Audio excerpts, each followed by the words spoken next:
안녕하세요. 맘 편한 토핑 이유식 작가 율마입니다. 오늘은 많은 엄마들이 궁금해하는 죽 이유식과 토핑 이유식의 차이점을 좀 얘기해 드릴게요. 첫째는 죽 이유식으로 키웠고 둘째는 토핑 이유식으로 키워서 둘 다 해봤거든요. 그래서 각각의 장단점을 너무 잘 알고 있어요. 하지만 어떤 게 무조건 좋다고 얘기하기보다는 우리 가족을 위한 선택을 하시는 게 가장 좋고요. 어떤 차이점이 있는지 그리고 어떤 점이 더 좋았는지 한번 이야기를 해볼게요. 토핑 이유식은 밥 위에 반찬을 올려서 먹이는 거예요. 예를 들어 죽을 끓여놓고 그 위에 당근이라든가 소고기 같은 걸 얹어서 토핑처럼 주는 거죠. 마치 어른의 밥상처럼 밥과 반찬으로 나뉘어 있다는 게 가장 큰 특징이에요. 초기에는 죽 이유식과 거의 차이가 없어요. 왜냐하면 거의 막 섞이거든요. 입자가 너무 작아서. 그리고 질죠. 그런데 점점 중기, 후기로 갈수록 입자를 내가 원하는 만큼 크게 키울 수 있다는 게 장점이에요. 그러다 보니 아기의 씹는 연습이 좀 잘 되는 편이에요. 빙수 위에 올리는 그 토핑과 같이 자유롭게 재료를 조합할 수 있어요. 그래서 토핑 이유식 책 보시는 분들은 초중기에는 이유식 책을 보고 식단표를 보고 따라하다가 후기 완료기쯤 가시면 스스로 알아서 조합해서 하시더라고요. 그게 점점 익숙해지면 자유롭게 하실 수가 있거든요. 베이스 죽 끓여놓은 거를 꺼내고 토핑 여러 개 꺼내서 반찬으로 해동시켜서 그대로 주면 이게 바로 토핑 이유식이에요. 얹어서 먹는 거라고 해서 원래 토핑이란 이름이 나왔는데 사실 이름만 그렇지 실제로는 밥과 반찬을 분리해서 주는 것, 그게 가장 중요한 특징입니다. 반면에 죽 이유식은 모든 재료를 한데 섞어서 푹 끓여서 부드럽게 만드는 것이 특징이에요. 그러다 보니 아기가 꿀떡꿀떡 잘 삼키고요. 엄마도 먹이는 난이도가 많이 줄어들어요. 그런데 제가 죽 이유식으로 첫째를 키웠을 때 중기 후기 갈수록 그냥 꿀떡꿀떡 삼키는 모습만 볼 수 있었어요. 그래서 하율이를 보면서 아, 이거 그냥 삼키고 있는 거 아니야? 씹는 연습이 되긴 하는 걸까? 이런 생각이 들 때도 있었어요. 사실은 첫째는 15개월이 넘어서도 거의 씹지 않고 삼켰고요. 소화는 잘 되고 먹이기는 쉬웠지만 씹는 연습이 잘 안 돼서 유아식으로 넘어가면서도 조금 어려웠고 아직도 고기같이 질긴 음식은 조금 잘 못 먹어요. 그리고 재료의 비율을 조절해주기가 조금 어렵더라고요. 그 채소나 소고기를 너무 많이 넣어서 죽을 끓여버리면 맛이 너무 강해져서 아기가 좀 싫어할 때도 있었어요. 하지만 빠르고 간편하다는 것만큼 큰 장점이 없어서 그때는 대부분의 사람들이 다 죽 이유식을 했고요. 토핑 이유식을 하면서도 엄마가 너무 힘든 날, 너무 피곤한 날 이런 날은 죽 이유식으로 한 끼 정도 넘어가고 이렇게 하시는 분들도 많아요. 그러니까 죽 이유식과 토핑 이유식을 어떤 게 좋다 나쁘다 하면서 이거를 꼭 해야 돼라는 그런 압박을 갖지 마시고 하다 보면은 죽 이유식으로 한번 해보기도 하고 반찬처럼 토핑으로 줘보기도 하고 이렇게 번갈아 가면서 해보시는 것도 괜찮을 것 같아요. 제가 토핑 이유식 책 작가다 보니까 토핑 이유식에 대해서 더 많이 공부를 하게 되었고 그래서 토핑 이유식에 대한 장점과 제가 느낀 점을 좀 정리를 해봤거든요. 우선 첫 번째로는 유아식과 동일한 형태라는 거예요. 이게 가장 큰 장점이었어요. 그러니까 처음부터 밥과 반찬을 분리해서 준다는 거죠. 이게 익숙해지니까 유아식으로 넘어갈 때도 딱히 유아식이라는 그런 단계가 필요하지 않았고 그냥 자연스럽게 넘어갔어요. 죽 이유식을 했던 첫째는 솔직히 얘기하면 아직 토핑 이유식을 했던 둘째보다는 씹는 연습이 조금 덜 되어서 둘째보다 씹기를 더 못해요. 첫째는 이제 7살이 되었고 둘째는 이제 5살인데 씹고 삼키는 거는 둘째가 더 잘해요.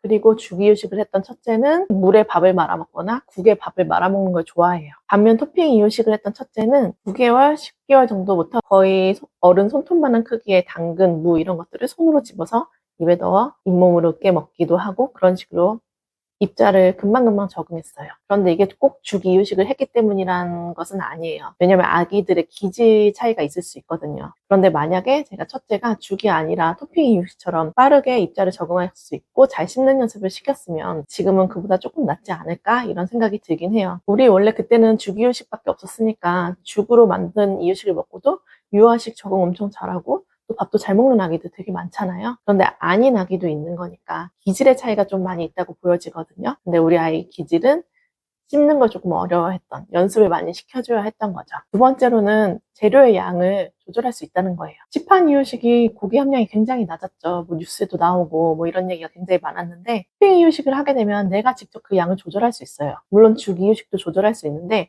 너무 많이 고기랑 채소를 넣어서 죽을 만들어 버리면 맛이 너무 강하잖아요. 그리고 맛이 없고 우리도 죽을 시켜서 먹지만 그 죽에 어느 정도 배합의 비율이라는 게 있잖아요. 그런데 토핑은 반찬으로 놓고 먹는 거기 때문에 내가 원하는 만큼 줄 수 있어요. 실제로 첫째 이유식 때 일주일 동안 나눠 먹였던 그 채소의 양을 둘째 이유식 때는 토핑으로 한 끼 해줬어요. 아무래도 죽은 특성상 베이스인 쌀의 비중이 좀 높아서 그런 거 있기도 해요. 그래서 죽 이유식을 하실 때는 가끔 소고기 같은 것은 반찬으로 따로 줘보시는 것도 도움이 될 것 같아요. 세 번째로 토핑 이유식의 장점은 알레르기 대처가 좀 편리했어요. 첫째 때는 돼지고기 알러지도 있었고 오이 알러지도 있었어요. 그래서 만들어 놓은 오이죽 같은 걸 다 버려야 했거든요. 그런데 둘째 때는 만들어 놓은 토핑만 빼서 나중에 먹이면 되거든요. 좀 오래되면 버려야 하긴 했지만 어쨌든 당장에 모든 죽을 다 버려야 할 필요는 없었어요. 그래서 낭비가 좀 적었던 부분이 있었고요. 네 번째는 죽으로 섞인 그 음식은 맛이 좋아요. 다 섞여서 어떤 육수도 배어나오고 맛이 좋은데 토핑 이유식은 사실 그 재료 고유한 맛이라 맛이 있을 수도 있고 없을 수도 있거든요. 그런데 아기가 하나하나 재료를 맛보면서 고유의 맛과 식감을 느끼게 되는데 이게 막 성장하는 아이들의 두뇌 자극에 굉장히 좋다고 해요. 그리고 손으로 직접 큐브 같은 걸 집어 먹으면서 소 근육도 발달하게 되죠. 나중에 연피해줄 때 도움이 될 수 있을 거예요. 또 죽 이유식에 비해서 입자를 막 올려줄 수 있다는 장점이 있는데 밥알 크기에 비해서 너무 커지면 죽은 죽이라는 느낌보다는 약간 볶음밥 같은 느낌이 되잖아요. 그런데 토핑 이유식은 토핑의 크기에 한계가 없이 그냥 내가 크게 주고 싶은 대로 주면 돼요. 저희 아이 10개월쯤인가? 당근을 토핑으로 거의 엄지손톱만큼 잘라서 줬었는데 제가 우리 카페에다 공유했더니 사람들이 아니 10개월 아기가 이렇게 큰 걸 먹어요? 라고 하거든요. 손으로 이렇게 당근 큐브를 집어서 잇몸 쪽에 이렇게 넣어서 잇몸으로 으깨 먹어요.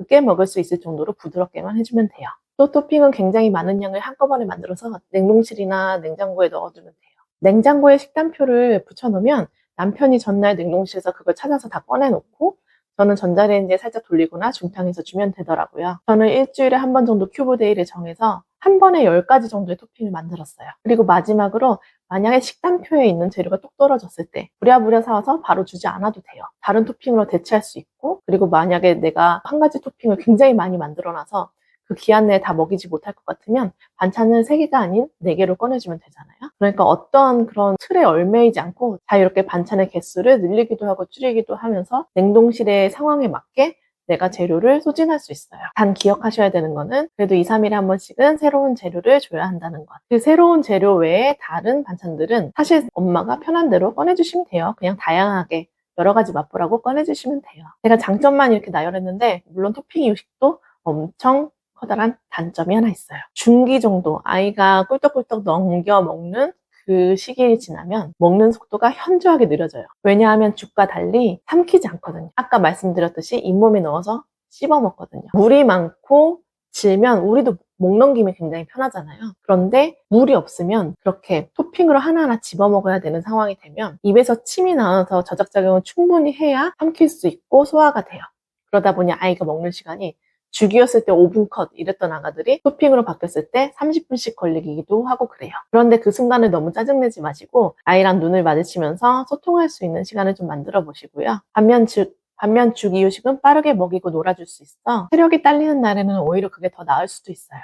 저는 첫째 때 죽 이유식을 했고 둘째 때 토핑 이유식을 했지만 둘 다 아주 건강하게 잘 자라고 있어요. 다만 토핑 이유식이 유아식 연결과 있어서 저에게는 조금 더 잘 맞았던 것 같아요. 그럴 일은 없겠지만 셋째를 갖는다면 저는 토핑 이유식을 하게 될 것 같아요. 하지만 중요한 건 엄마가 편한 방법을 찾는 거예요. 죽이 편하다면 죽으로 하시고요. 토핑이 편하다면 토핑으로 하시면 돼요. 둘을 섞어서 해도 문제될 게 없어요. 결국 엄마가 편하게 이유식을 하는 게 아이에게 가장 좋아요. 이미 여러분이 아기의 이유식을 위해서 이런 영상을 찾아보셨다면 엄마로서 이미 최선을 다하고 계신 거예요. 모든 과정이 완벽할 필요가 없으니 내려두시고 편안하게 준비하세요. 그럼 다음 영상에서 뵐게요.